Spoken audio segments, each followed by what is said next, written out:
I have to prematurely apologize if you hear my tummy rumble. It's one of those days where you are hungry, but sort of, kind of, you don't want to eat. Hello, everyone. I'm your friend Carlz with another week of comic book news. Not news. I saw some news today, but I'm like, yeah, they ain't mostly worth commenting. I don't know. Yeah, I feel like people try to make news out of stuff in so many of these entertainment media that really aren't worthwhile being news. But that's how media works nowadays, right? They just need to spew. No, they just need to spit. They just need to put out content. And even though I put out content, I've never felt that urge, to put out content of something that I don't think is worth it. I might get into that point if I'm ever successful, but for now, let's just enjoy the books. So let's dive right into them, shall we? Pew. First off, I need to comment on this reign of the Superboys kind of like initiative they have done throughout all the Superman books. Well, yeah, even Supergirl. After the ending of KO and the disappearance of Superman, I think it's great how they use this to really re-engineer a character. You can almost call it not like a reboot, but like a soft reimagination, like a reset. Basically, they are resetting John. This is about John. Even if Superboy Prime is there, even if all the others certainly is gonna make an appearance, this is about John. So the whole reign of the Superboys title might be a little misleading. This is 100% about John, and they are bringing so many elements to kind of like recompose him. They brought back his version from the past quote unquote future when he was a kid and he was pushed into the future, so now he came back as a young adult. They are bringing back that kid John to sort of give us that space that we missed. I'm not sure if people actually complain about it, or if anyone actually was like, oh, I wanted to see more of Kid John. Probably some people were. But anyways, added to that, in these Action Comics, they are bringing some of what they call the future, like representative from the future. But what's interesting to me is that we're gonna get some backstory about Booster Gold, and hopefully they're gonna sort of mention how he came to be part of the KO event as the way he did. I'm not gonna spoil KO again, but he had a big part of it on it, and it wasn't necessarily because he wanted. So the big important thing about the whole reign of the Superboys is that I think they have the character in different stages of his development, and they are basically doing, I don't want to say a rebuild. I don't want to say it is, because I don't want them to erase so many things that happened with John, that had happened with John. But as I probably said, I'm pretty sure I said it at some point, it's a character that has been a little bit lost for a while. So that is my sign for this week. If you are interested in Superman and Superboy, the whole reign of the Superboys is being this crafty, smart, and fun soft reset of the John Ken character. So highly recommended from that side. Next. I think I've mentioned this book so much, probably 3 or 4 times, because mostly last time I talked about Black Cat, it was about the whole curse of the 10 issues. As far as I know, they haven't canceled it yet, but I need to talk and update a little bit because I think I know what's wrong to my opinion and in my view. I think I know what's wrong with this book. I think it lacks a true edge, and we've come to see when Black Cat was like a full-fledged villain a couple of years ago, we were really seeing the edge of the character. Then when she went quote unquote sort of good again, we still saw some edge, but it was kind of like repetitive. I think the fact that she's a thief and she's charismatic and everything, I think that's fine. But that gives you such a basic base. I know. It gives you such a basic base that there's really not that much to explore from it. When this volume began, it was the whole thing about her trying to be a full-fledged hero. But we have just seen more thief situations in the traditional sense. We've seen quite a conventional story. We haven't seen her truly challenge her previous status or her current status as a hero. It's just been classic Black Cat stories. You know, charismatic, she goes, she steals something, she reacts, she acts casually, like she reflects a little bit on trying to be a hero, but like it's missing an edge. That's what I realized with issue 8. I'm like, it's already issue 8. Could it be true that they would cancel it at 10? Where is the edge? Where is the hook? I think in my mind, sometimes they build these books to have longer life, and I'm just speculating, but in my mind, they build them to have longer lives that they end up having. So it's contraindicative to the whole process. It's like, we're gonna write this story for like a long duration, therefore some parts of it is gonna be slow, and some parts of it are not gonna be that exciting. They're gonna move at a different rate, and that on itself is what kills some runs of these books. You know, as I said, I don't know if they're gonna cancel it in 10, but right now, I don't know.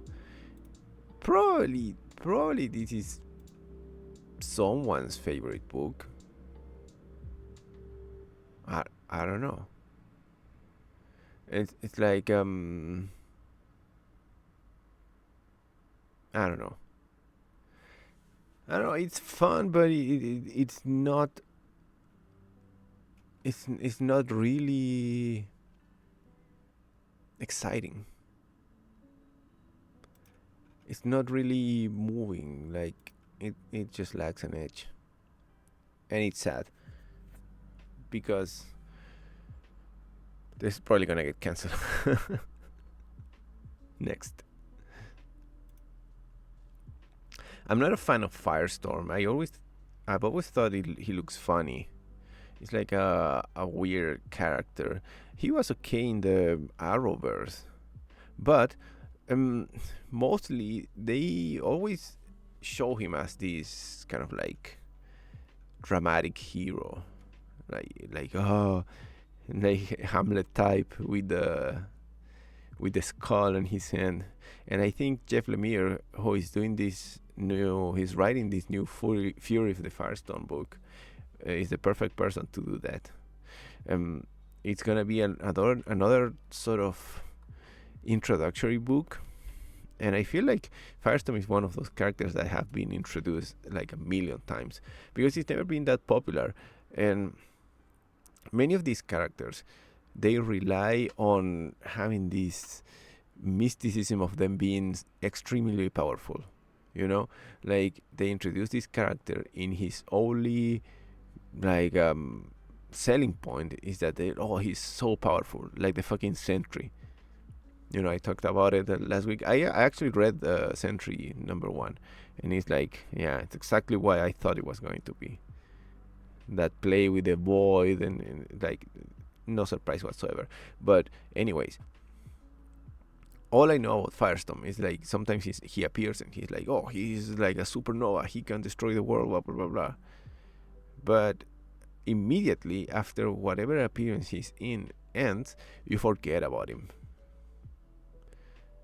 So since I've been praising DC's sort of editorial direction, this is perfect.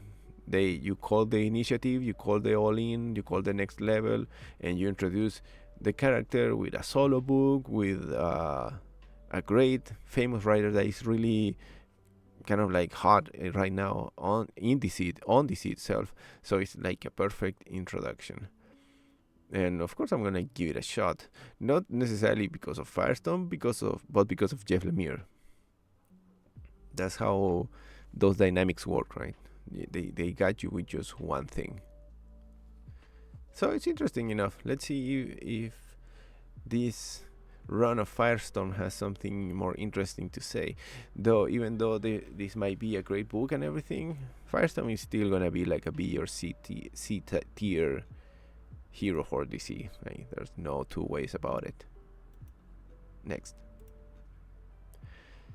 So this one, I didn't know anything about it, but then I looked into Sarah Galley, the author, and I happened to have read one of her previous books by Boom Studios that is called Eat the Rich, which was this really nice thriller. Yeah, it was basically a thriller. But what that gave me, that insight gave me to this Neighborhood Watcher new thriller book again, is that it had really good rhythm. I think thrillers depend so much on that, on rhythm, because you have this possible mystery in a way, right? You have a mystery, you need to clear it out, but you are supposed to give us clues in a progressive way. And Eat the Rich was a short series, like 6 or 7 issues. So with that in mind, this one is about a mystery of a killing inside of a gated community. So it's a classic contrast between like the peace and something that is disturbing the peace, but nobody knows what's going on. So it's just a thriller. It's just a thriller written by someone who has shown that she can do an amazing thriller. And the thing about thrillers, I'm saying thriller a lot, the thing about that genre is that it's really hard to sell it at the beginning. Like 3 out of 4 of them, they're gonna go like, oh, there's a murder here. Nobody knows who did it. You know? So you had that shit, and then you have the setting. That is obviously a setting that needs to contrast with the murder, or it needs to lead you away from the murder to distract you. In that sense, all the elements are there. All you needed was good art and an author that has proven to have written good thrillers. To me, that's more than enough. That's more than enough. You can never go wrong with a good thriller. And I hope this is one of those. And I think I have reached my limit of mentioning of the word thriller in a row. One for the road. Thriller. Next. Oh, Neighborhood Watch by Boom Studios. The next Out by the Sea it has been this long winding project that I never thought it would reach this stage. The first one was the nice house by the lake, right? But anyways, this is a post-apocalyptic thriller. You thought I was done, by James Tynion, that had something really interesting about it, in particular, and it was that it was like in a really mysterious way. It was a world building, like it was surprising. It began as this thriller. I apologize. It began as this story about a bunch of people that they were together in a house that it was supposed to be the last house on Earth. They survived the apocalypse, and progressively they were shown that the person that put them there was this alien-like creature with amazing, scary powers that chose them for it. But they show you why he chose each and every one of them, because he was an alien experiencing human life. So in a way, he shows only the people that he got to love, or he got to experience a semblance of love with, and add them into the house. Progressively, they were expanding on what he was, why he did what he did, and what the house really meant. And now that the brand has moved to Vertigo, and it was one of like kind of, it was a Vertigo book from the beginning. Like there's no mystery about it. This was a Vertigo book from day one. So now we have a scene, or like scenario, as I said, world building, where there are more than one house. There are many houses with many groups of people, with aliens that have brought these people together by way different reasons. We have seen conflict by now. We have seen like them editorialize their houses, these aliens. Like, I brought the best of humanity, I brought what is needed out of humanity, and now the people inside the houses are finding out that they can interact with each other. The complexities of this whole world have gone like progressively big. Like, and it caught me by surprise. It was a really, really nice kind of like surprise. And now you are in a stage that you are in a full-fledged world, like the Nice House Bears. Nice House Bears, is that a good name? I don't know, but yeah, it has been great. It's hard to recommend someone to get into this now, though. If you're gonna get to the house verse, you gotta start from the beginning. So that's a proper warning. You can't just dive right into the Nice House by the Sea right now, like issue 9, or even to maybe a little bit to the start of this series. But I completely recommend to go all the way back to the beginning, because as I said, it has been a world building saga. And if you want to understand what is at stake and what is at play now, you gotta go all the way back. But yeah, it's been great. Highly recommended. Next. This shit is so weird. I I used to read some of the Godzilla books. IDW has, I think they have had the IP for long, but the classic Godzilla against the Ninja Turtles, Godzilla with Power Rangers, was it like Godzilla Justice League, whatever.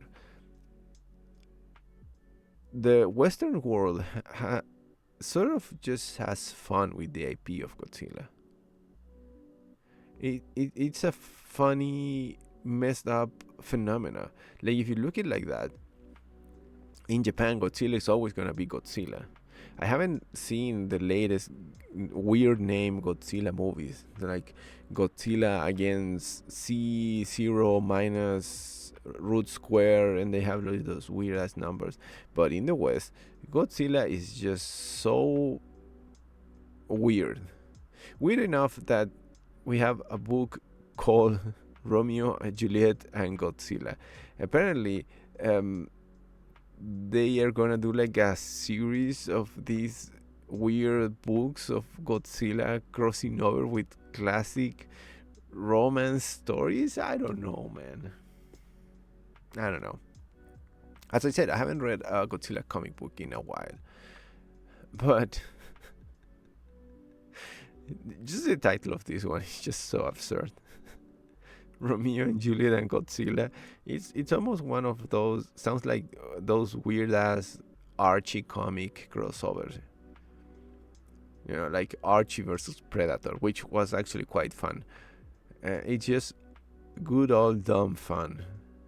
And even if you look at Godzilla, the cover, he's like grinning, like what the fuck is happening here? This shit is so funny, man. So I'm gonna check it out. I'm gonna check out Romeo and Juliet and Godzilla. I didn't even research or read a press release or anything. I just saw it on the weekly releases, and I'm like, Romeo, Juliet, and Godzilla. What is he gonna do? Like eat the Capulets or something? It's so funny. And you can use fun in these mostly sad, melancholic days. Because that's the truth. Next. Something is killing the children has grown like beyond everything we could have ever thought. Its success is out there. The classic duo of James Tynion and Werther del Tarra del Herr, no sé, I don't know how to pronounce his last name. That classic first story with Erika Slaughter, like in a small town killing monsters. I think, and this is why I'm coming back to it now, I think there's a beginning of that original awesome story, an explosion, you know, and a return. What I mean by this is that the true story of this book remains in this one, the main one.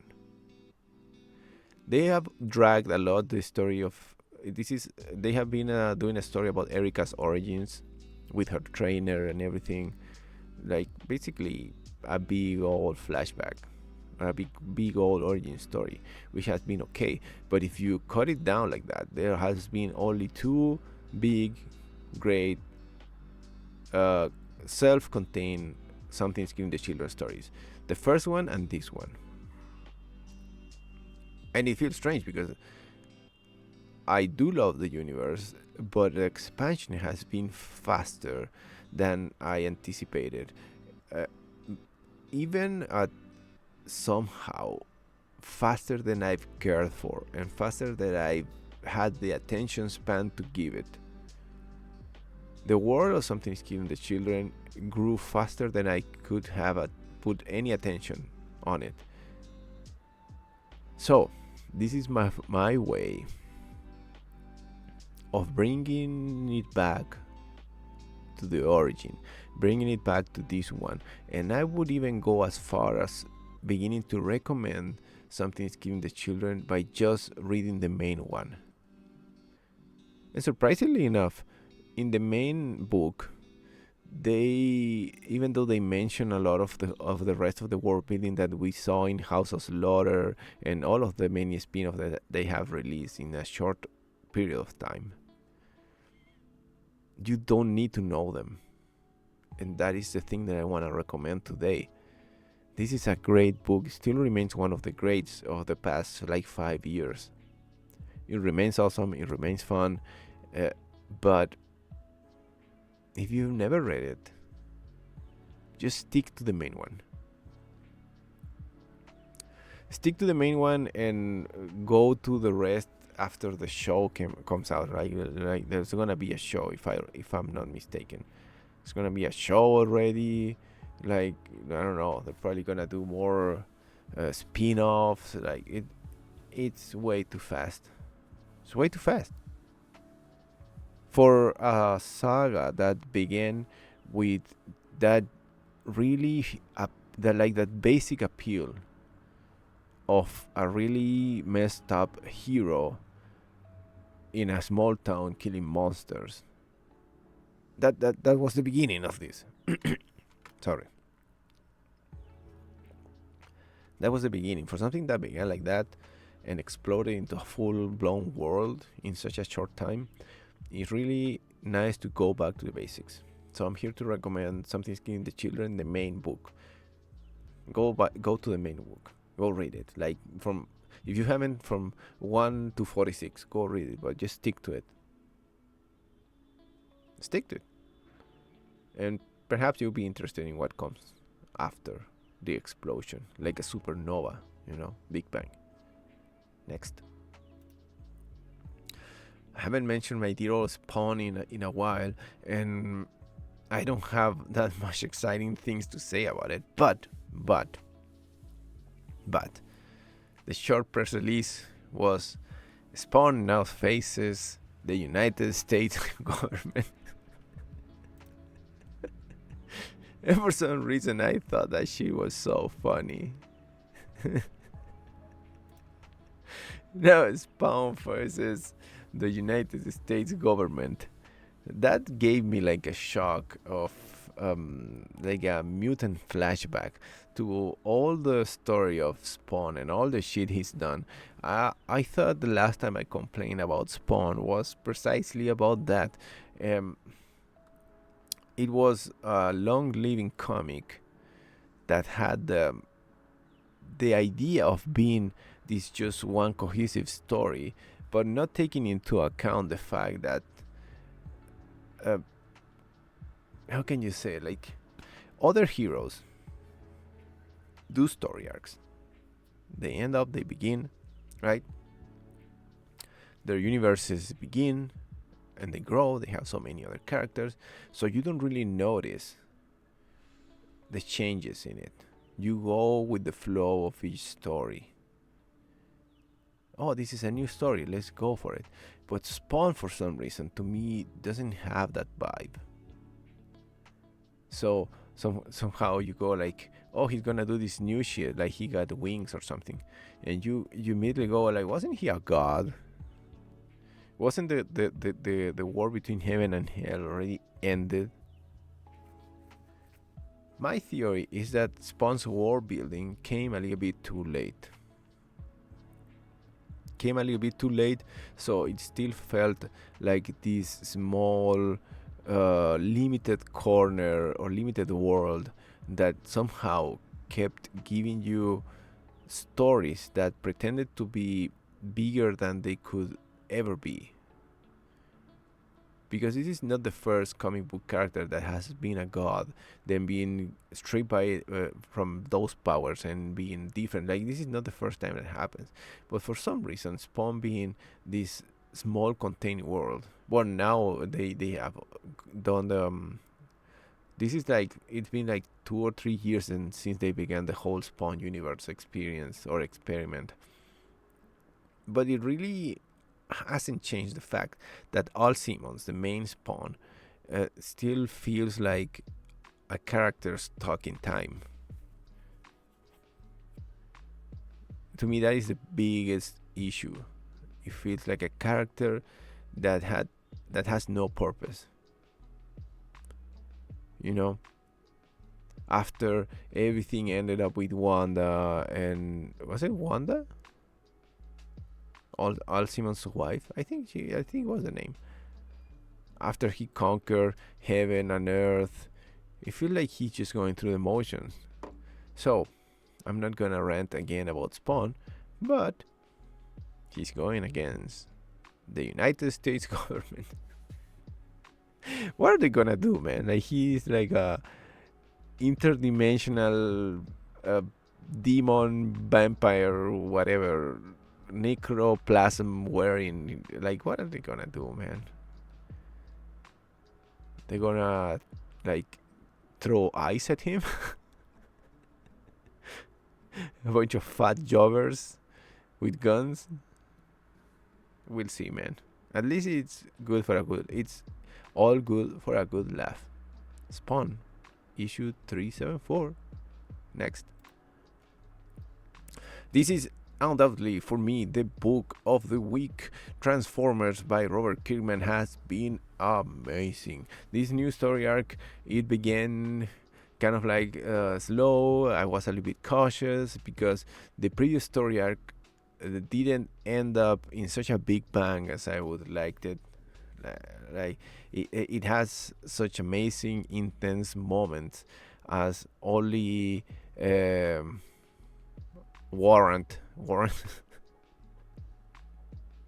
Sorry, I forgot how to pronounce his name, but the guy from Extremity could have done. It was emotional. It was like a joyride, but now we go deep into not world building, not character building, but kind of like situation building.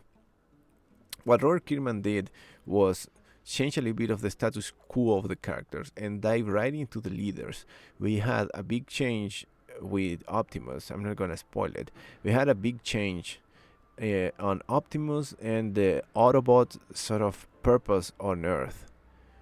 It served as I said, as a character building and as a world building. And now we're diving into Megatron. Megatron, a character that we haven't really seen that much in this new Transformers universe. He was a prisoner at the beginning. We barely saw him, and when he came out in this part of the story, he came out swinging, deranged, completely mad, and completely like a berserk, crazy character, which doesn't really fits the story of kind of like conquest or military genius that we always assume that Megatron has a plan.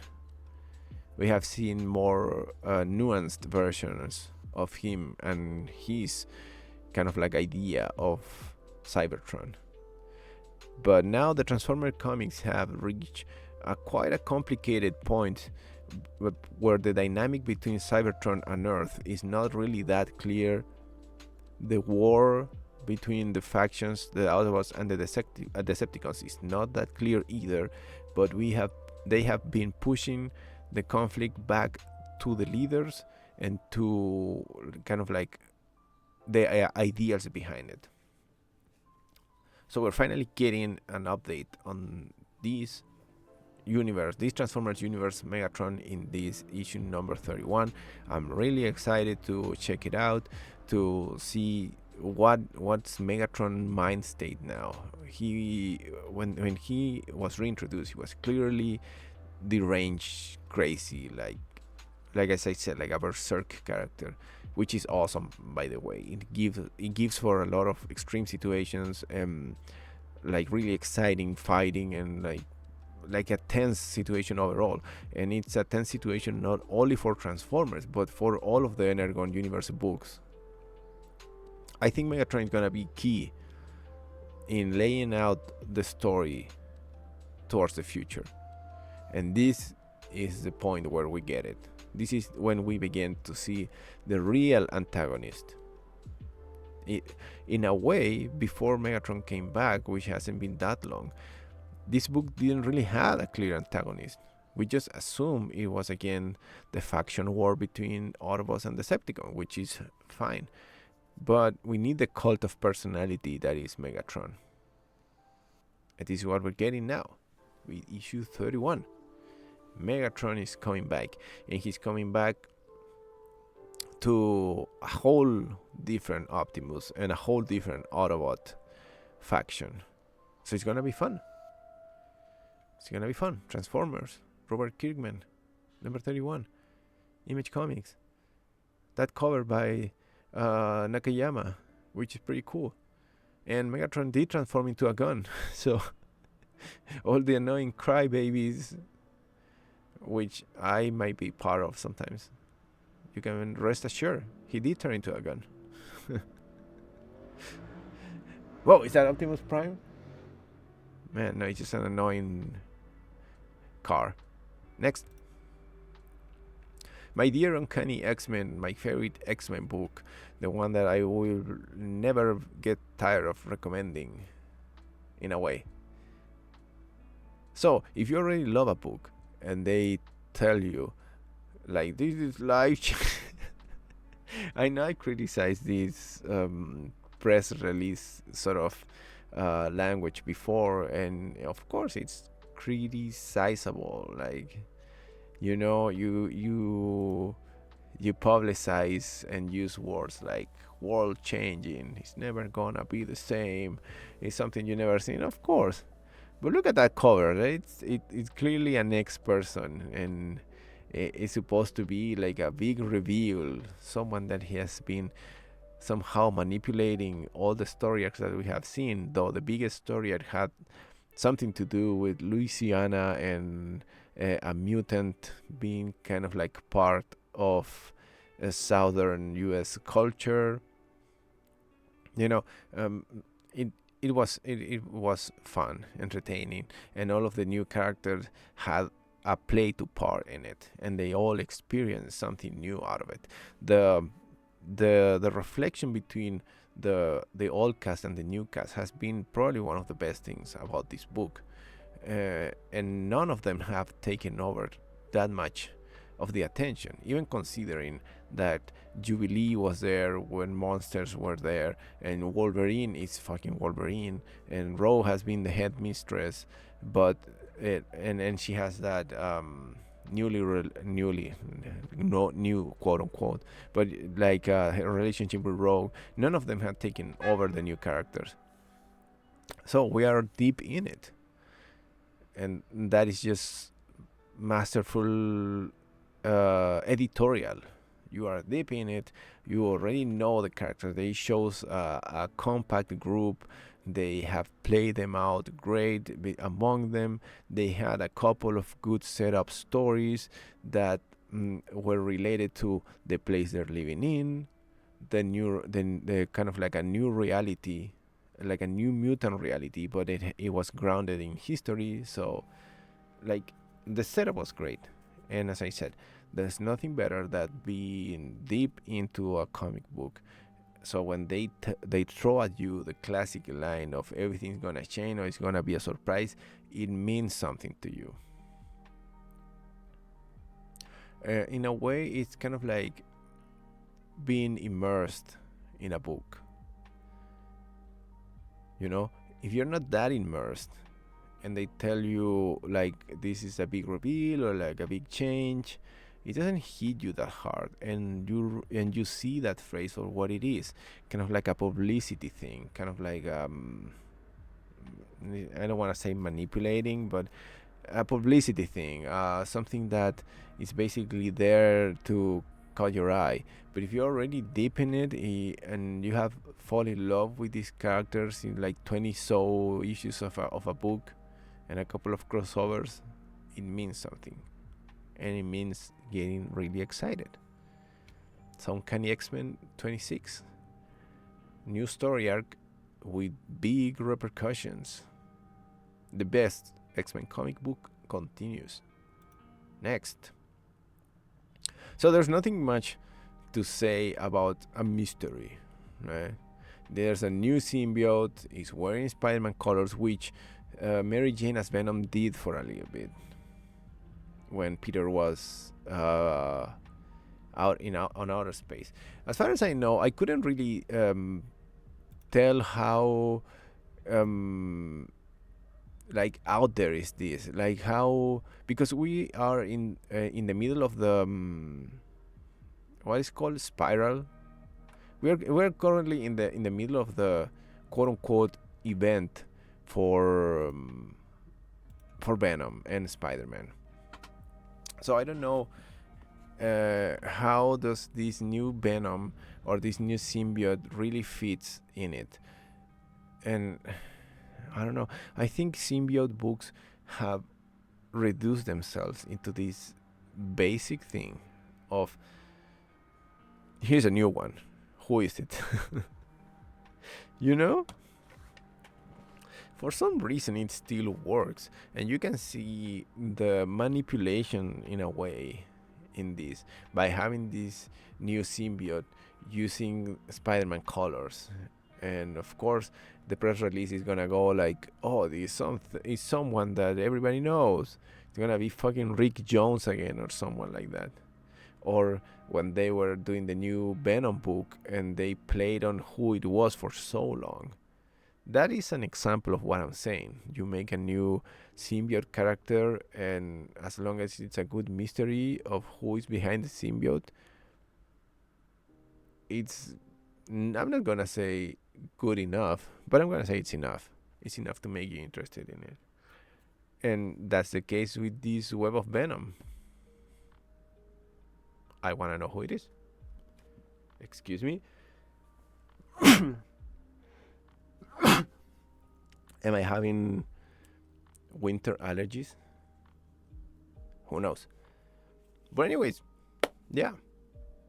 New symbiote, supposed to be important. Who is behind it? Who knows? Meanwhile, the whole spiral thing, as I mentioned last week, is been hella slow.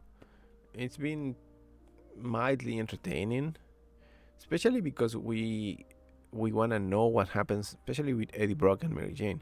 We want to know the mechanics or the in and outs of the story between the symbiotes and the hosts.